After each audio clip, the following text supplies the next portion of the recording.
Buenos días, familia. Estamos listos para escuchar la palabra de Dios. ¿Por qué no levantas tu Biblia ahí en alto? Todo lo más que puedas, levántala en alto y di conmigo esta declaración de las Escrituras. Di, esta es la verdad que yo decido creer como una guía que alumbra mi camino. Recibo lo que Dios tiene para mí creyendo que va a ser un efecto transformador en mi vida. Me comprometo a hacerla parte de mi diario vivir y no avergonzarme de ella. Esta es la verdad que me atrevo a confesar y determino confiar plenamente en sus promesas. Si tú lo crees, da un fuerte amén. Muy bien, hoy continuamos con nuestra serie titulada En el principio. Y es una serie muy fascinante porque está basada en el libro de Génesis. Y a través de los capítulos hemos visto la historia de cómo Dios ha obrado desde el principio. Cómo Dios ha depositado su amor, su misericordia a los seres humanos. Y esa bendición que empezó desde un principio viene otra vez a obrar a nuestras vidas. Ha alcanzado nuestras vidas. Su misericordia, su amor siempre han sido buenos a lo largo de toda la historia. La semana pasada hablábamos de transmitir a nuestros hijos la herencia de nuestra fe, de influenciarlos con el amor de la palabra de Dios. Mirábamos también que Dios tiene destinado un hombre y una mujer para nuestros hijos, pero nosotros como padres tenemos que animarlos, influenciarlos de tal manera que ellos puedan escoger un hombre, una mujer que ame a Dios. Y ves, en esta mañana yo quiero hablar ahora en el capítulo 25, quiero que meditemos en el capítulo 25 y he titulado el mensaje de hoy, Pelea tu herencia. Pelea tu herencia. Y ahí en el capítulo 25 nos habla la historia de Isaac y de Rebeca.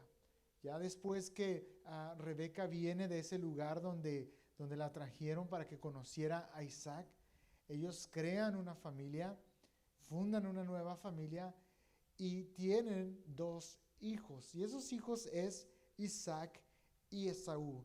Y sabes, ahí en el versículo 25 se mencionan otros hijos que tuvo Abraham y también nos menciona un poco la generación o la descendencia de Ismael, pero en especial yo quiero enfocarme en estos dos hijos porque de cierto modo Dios va cargándose sobre esa genealogía, sobre la genealogía de Isaac, para que se cumpla el propósito de Dios.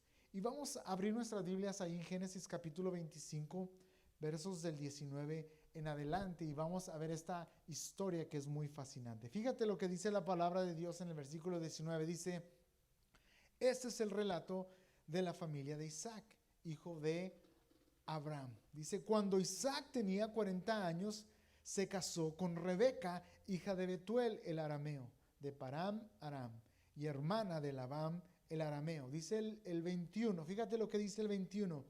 Isaac le rogó al Señor a favor de su esposa porque ella no podía tener hijos.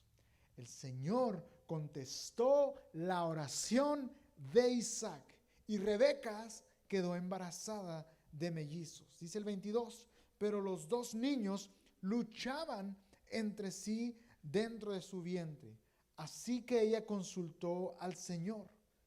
¿Por qué me pasa esto?, preguntó. Y el Señor le dijo, fíjate lo que contesta Dios. Dice, los hijos que llevas en tu vientre llegarán a ser dos naciones. Y desde el principio, las dos naciones serán rivales. Una nación será más fuerte que la otra. Y tu hijo mayor servirá a tu hijo menor. Dice el 24, dice, cuando le llegó el momento de dar a luz, Rebeca comprobó que de verdad tenían mellizos. El primero en nacer era muy rojizo y estaba cubierto de mucho vello, como un abrigo de piel. Por eso lo llamaron Esaú. Después nació el otro mellizo, agarrado con la mano del talón de Esaú, por eso lo llamaron Jacob. Isaac tenía 70 años cuando nacieron los mellizos. Y sabes, en este capítulo nos habla, ¿verdad? Nos explica la historia, cómo se desenvuelve todo este acontecimiento, cómo Dios les permitió tener hijos, familia. Pero se me hace muy interesante observar que Rebeca, al igual que Sara, tenía el mismo problema. Era de cierta forma estéril. Pero Isaac oró a Dios por ella y Dios respondió la oración de Isaac y les permitió tener hijos. Y se me hace muy fascinante esta parte en especial, porque vemos aquí a un hombre de Dios, a Isaac, a un padre de familia, orando, intercediendo por su esposa, intercediendo por su familia. Y hoy en esta mañana, hombre, yo quiero hablar especialmente a tu vida. Yo quiero que tú escuches este mensaje. Este mensaje es especialmente para ti. ¿Sabes? Porque tú y yo hemos sido puestos en el hogar para ser sacerdotes de nuestra casa. Ser los hombres espirituales que Dios está esperando que seamos. Que podamos sacar adelante a nuestra familia, nuestro matrimonio con el poder de Dios. Tú y yo tenemos una gracia especial delante de Dios para sacar adelante nuestra familia, para llevarlos espiritualmente adelante. Y me encanta esta parte porque Isaac dice que oró por su esposa y Dios escuchó la oración. ¿Sabes, hombre? Dios está esperando que tú y yo intercedamos a favor de nuestra familia, a favor de nuestro matrimonio. Vemos aquí a Isaac orando, clamando, intercediendo por su esposa. ¿Ves? Ella fue sanada, pero porque Dios escuchó su oración. ¿Ves? Él no la llevó con el sacerdote o con su pastor. No, él tomó la autoridad que Dios le dio y oró, intercedió por ellas. Vamos orando, vamos intercediendo, hombres, por nuestra familia. Dios nos ha dado esa autoridad. Yo estoy seguro que cuando tú y yo hacemos eso, Dios hace la obra en la vida de nuestra familia. Sabes, en esta semana yo estuve orando y clamando a Dios por mi esposa. Le detectaron una bola aquí en su cuello y nos asustamos demasiado. Teníamos temor. Se hizo un examen de la sangre y todo salió bien. Se hizo un examen en un sonograma y todo salió bien. Ahora ella tiene que seguir yendo, ¿verdad? Para que le hagan un diagnóstico mejor, una biopsia, lo que le dicen.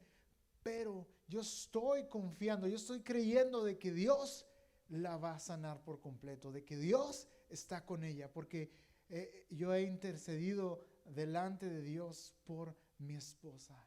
Y a lo que voy con esto es que yo quiero animarte para que tú y yo seamos esos hombres que Dios ha puesto en el hogar para ser de ejemplo para ellos en lo espiritual, que vean en nosotros que no solamente buscamos los éxitos terrenales, sino que también buscamos agradar a Dios y buscar a Dios con todo nuestro corazón. Yo quiero darte una lista de 14 virtudes que te van a hacer un mejor hombre, te van a hacer un mejor padre de familia. Así es que yo quiero que las apuntes, que las escribas. Hombre, apúntalas.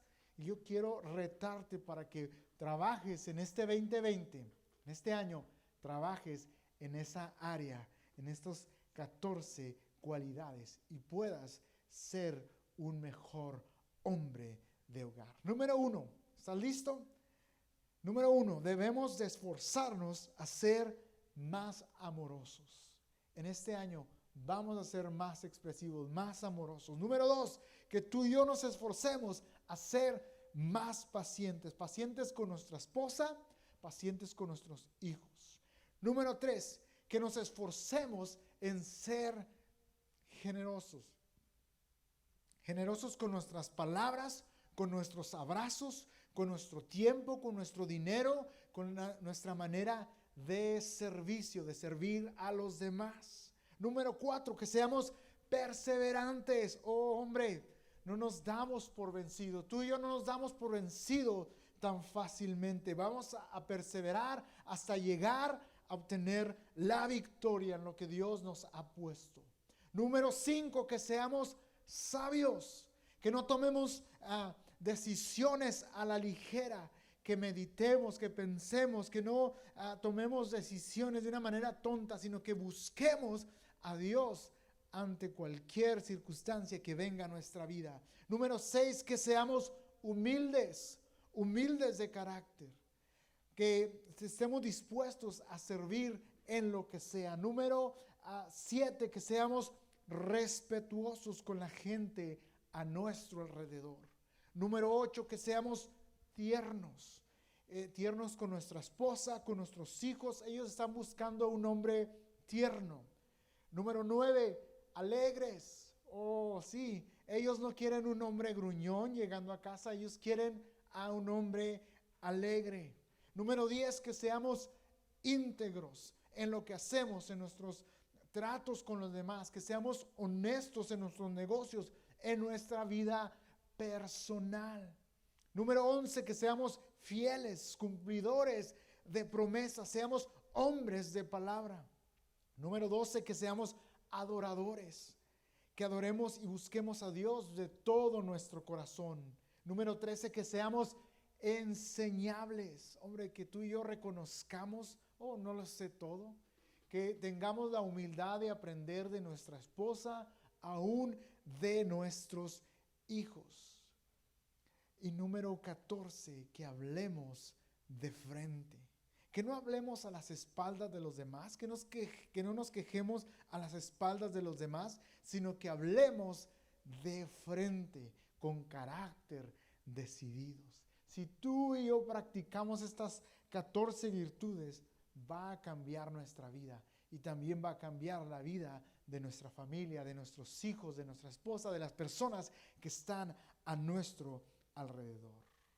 ¿Estás de acuerdo conmigo? ¿Aceptas el reto? Vamos a hacerlo. Ahora, continuando con la historia de esta familia, nos habla de la lucha que hubo en la vida de estos dos hijos, de Jacob y de Esaú. La Biblia habla, si tú te recuerdas el pasaje que leímos, que desde el vientre de su madre, ellos estaban luchando por ser el primero, por obtener esa primogenitura. Y sabes, Rebeca, nos habla la escritura que Rebeca no comprendía lo que estaba sucediendo y en su frustración ella consultó a Dios. Y aquí podemos aprender algo muy importante. En medio de tu frustración, cuando no sabes qué hacer, cuando no sabes cómo enfrentar la vida, lo más importante y lo más sabio que tú y yo podemos hacer es buscar a Dios con todo nuestro corazón.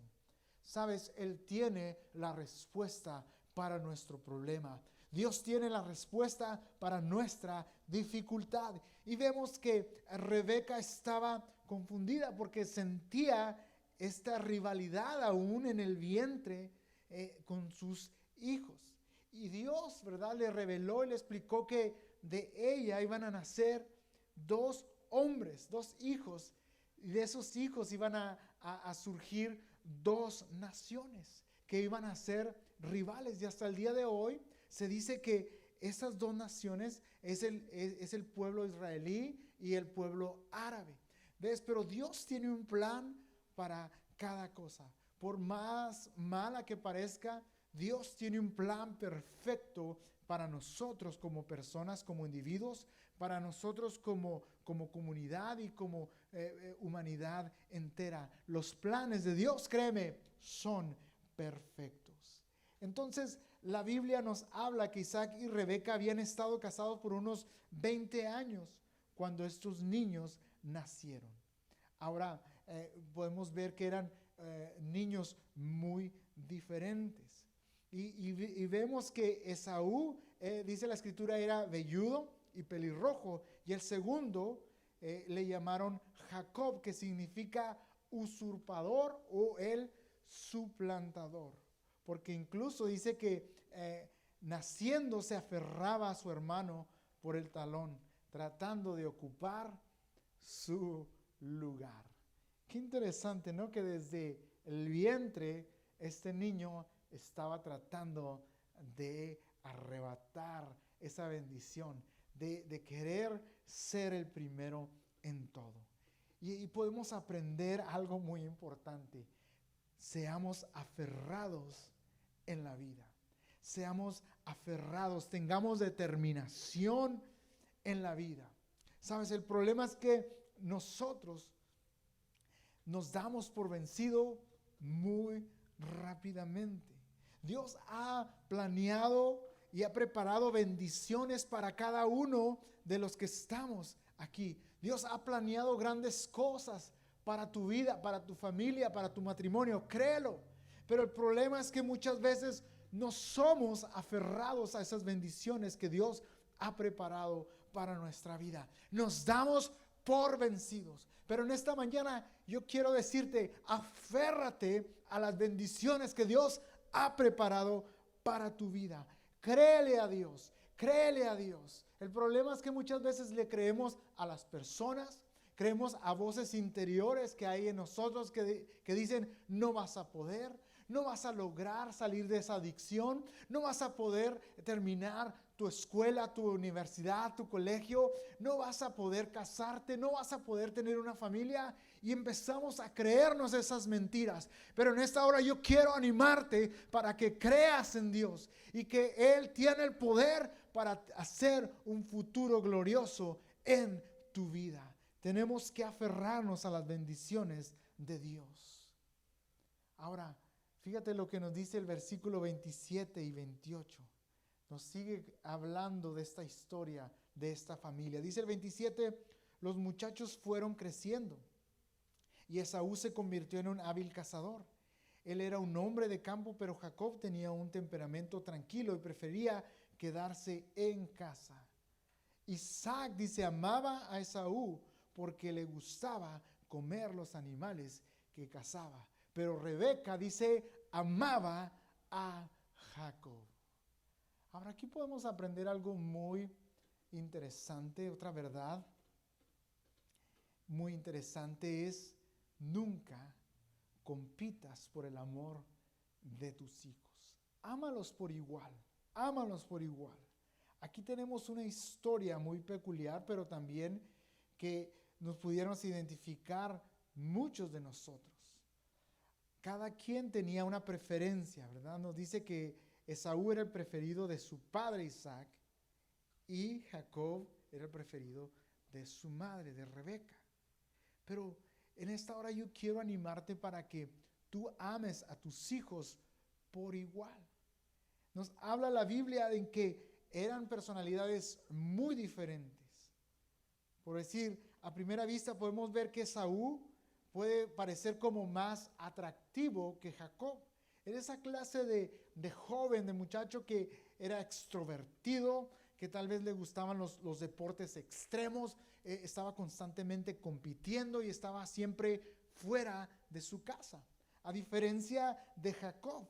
Jacob era un hombre que le gustaba estar más en casa, le gustaba compartir más con su familia, era de alguna manera más hogareño, era simple de carácter, era más tranquilo, no le gustaba salir y era un poco más dócil y estaba más apegado a su madre y por esa razón estaba más influenciado por su madre.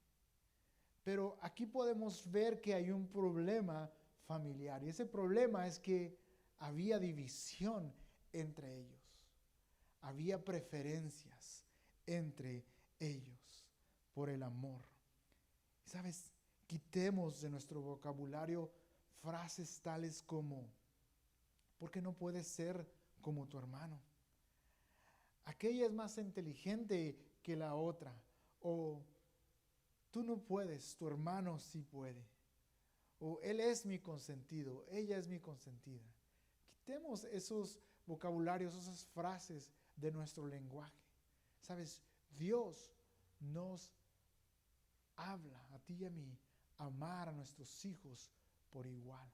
Al hacer eso, vamos a crear en ellos una confianza tal que ellos van a poder salir adelante en la vida como seres humanos. Necesitamos impartir amor, ser ecuánimes en nuestro amor.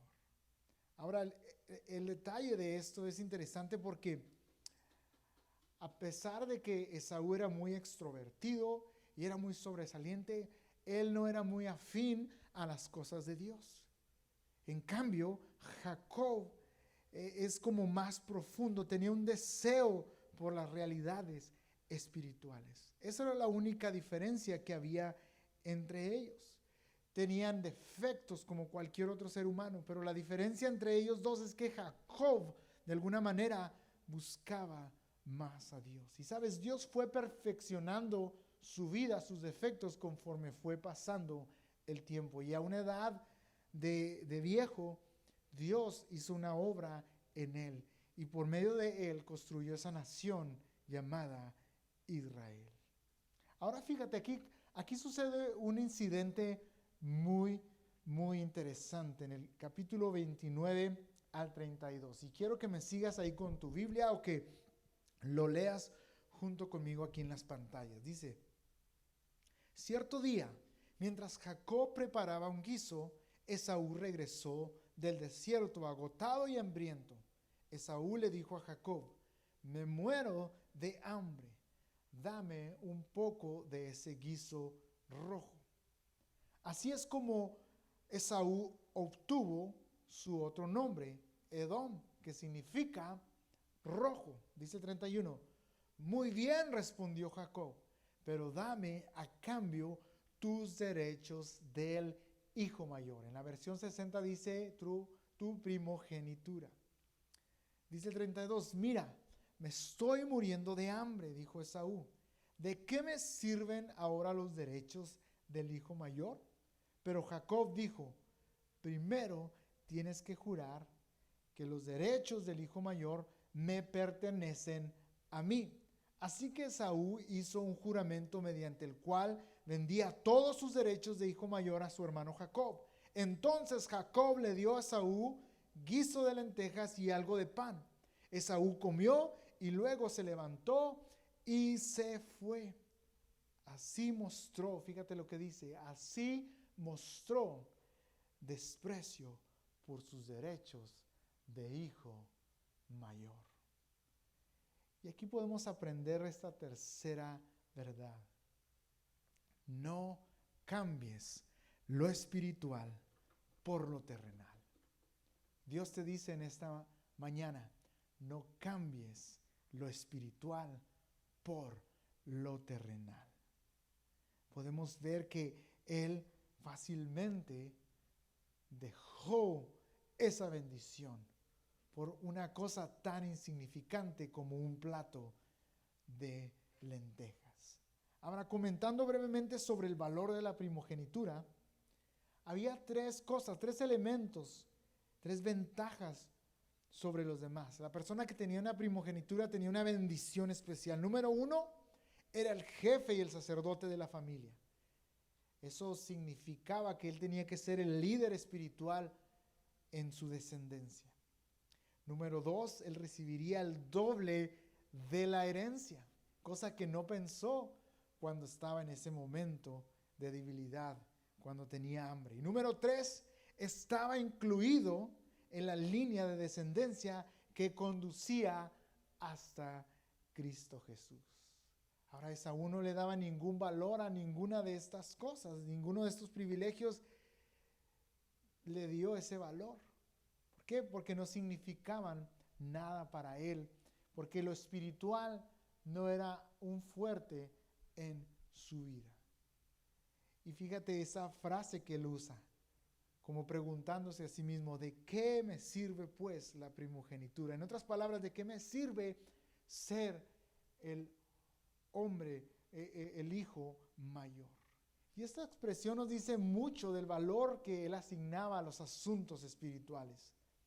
Él no se puso a pensar en los privilegios que tenía de ser el hijo primogénito, sino que él dijo, yo tengo hambre en este momento y me quiero saciar. Lo único que quiero es lo que anhela mi estómago en este momento.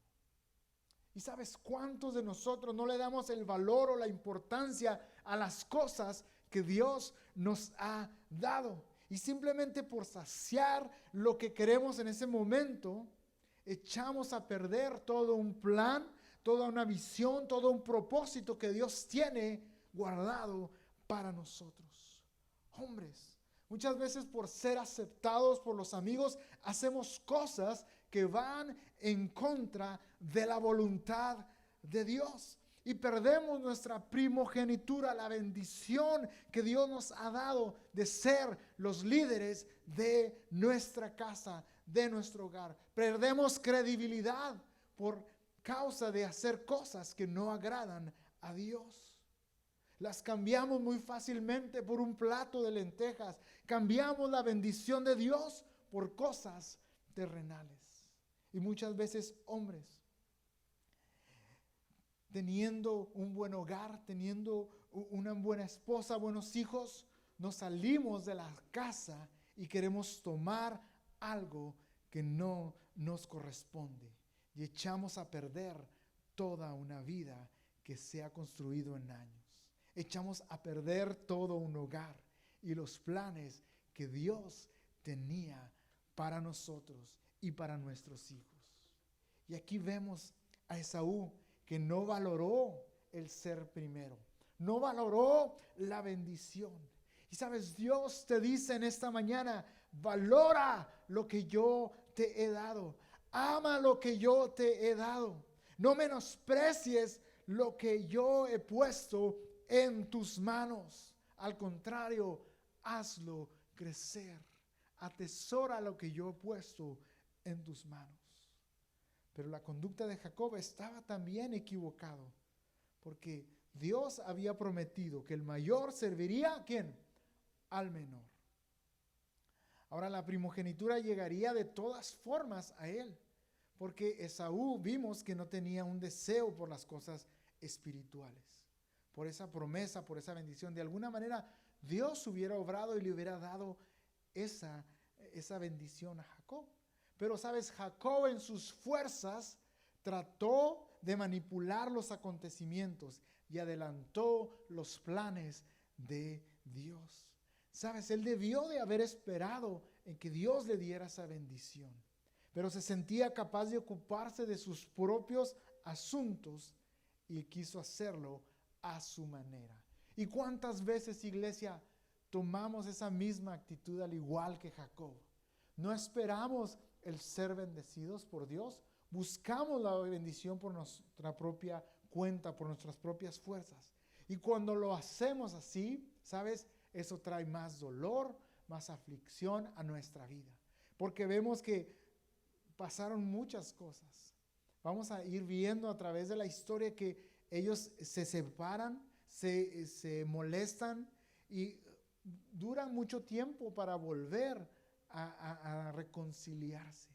Pero todo es por la manera en cómo arreglaron, en cómo solucionaron las cosas. Así es que vamos siendo hombres que aman lo que tienen. Vamos siendo hombres y mujeres que se comprometen con Dios para hacer todo lo mejor posible por tener una familia llena de armonía y llena de la paz de Dios. Vamos a ser hombres y mujeres que saben pelear por su herencia, que aman lo que son en Cristo Jesús, que aman a su familia, que pelean por ella en lo espiritual, que aman a sus hijos por igual y nunca cambian lo terrenal por lo espiritual. Y en esta hora yo quiero desafiarte, que te levantes con fuerza, con ánimo el día de hoy y determines en tu vida hacer esto. ¿Por qué no te pones en pie? Vamos poniéndonos en pie. Y yo quiero desafiar a los hombres, al hombre de familia, al padre, al sacerdote de la casa, que en esta hora tome la mano de sus hijos y ore por ellos en este momento. Vamos poniéndonos en pie ahí donde estás, en tu sala, en tu cuarto, con tus hijos, con tu familia. Háblales, diles, vamos a hacer una oración. Ora por tus hijos, Padre. Declara una bendición sobre tus hijos en este momento. Hazlo en este momento. Vamos orando, que la paz de Dios, que la gracia de Dios se derrame sobre nuestros hijos, sobre nuestras familias. Que podamos aprender de nuestros errores para ser mejores personas.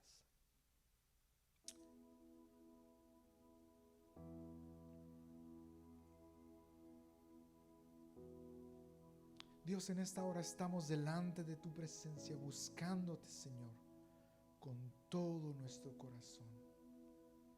Dios, aquí estamos, Dios. Ponemos a nuestros hijos delante de ti, Padre. Los ponemos como una ofrenda delante de ti, Señor. Úsalos conforme sea tu voluntad, Dios. Pero ayúdanos, Señor, a guiarlos, a cuidarlos, a protegerlos y llevarlos por el camino de bien. Que podamos ser ejemplos como hombres, ejemplos en lo espiritual también. Oh Dios, clamamos por nuestros hijos. Derrama tu amor, derrama tu poder sobre ellos. Ayúdanos a tomar esa responsabilidad como hombres, como padres de familia. En tu nombre, Señor, yo pido esto. Amén. Amén. Ahora yo quiero invitar a los hijos y a las madres que oren por su papá. Si tú estás con tu padre, estás con tu papá, en este momento yo quiero animarte para que ores por él. Pon tu mano sobre tu padre, abrázalo. Y en esta hora yo quiero desafiarte que ores por tu padre. Ora por tu papá. Sabes, como hombres tenemos muchas luchas, muchas tentaciones, muchas frustraciones. Pero a pesar de eso, Dios ha prometido estar con nosotros. No es fácil salir cada día y regresar. Y en esta hora yo quiero que tú ores por tu padre, para que él sea un mejor hombre de hogar, para que Dios lo guarde en todo momento, en todo lugar donde él esté. Ora en este momento por tu papá. Pídele a Dios por tu padre. Vamos a orar. Dios, gracias por haberme dado un padre. Gracias por suplir a la mesa, al hogar, por medio de mi papá. Yo quiero, Dios, pedir en esta mañana que tú estés con él, que tú guardes su salida y su entrada, que tú lo prosperes en su trabajo, Dios, que tú lo prosperes en sus negocios, que mi padre pueda ser siempre honesto, respetuoso, amoroso con los demás, especialmente con los de casa. Dios, dale sabiduría para guiar a nuestra familia. Está con mi papá. Bendícelo, Señor. En tu nombre pido esto. Y todos decimos amén y amén. Mi deseo es que Dios haya hablado a tu vida. Y en esta hora yo quiero despedirme de ti diciéndote que la paz de Dios esté contigo y te acompañe hoy y siempre. Que el amor de mi Señor esté siempre de tu lado. Iglesia, que Dios los bendiga.